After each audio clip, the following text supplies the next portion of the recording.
old tools don't open new doors.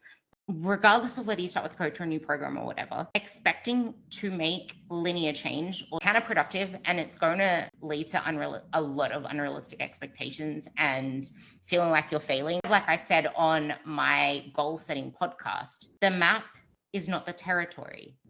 You might see that there's a map there and we need to go in this direction, but you don't know what actually is going to happen in the process. You might really struggle with some habits. It takes you like 4 months to finally realize, I just need to focus on the one thing. Sustainability to me is creating intrinsic motivation, which is enjoyment from the task itself. Your analogy of the deadlifts is so important, and why I think strength training is kind of unique in that way. There's real tangible progress and it's making you feel powerful. It's making you feel strong. A simpler form of creating some intrinsic motivation. If you're approaching dieting that way, like dieting and calorie deficit, you're never going to get to that point of being intrinsically motivated. It's never going to happen because you're always talking about all the things you can't do. It's negative.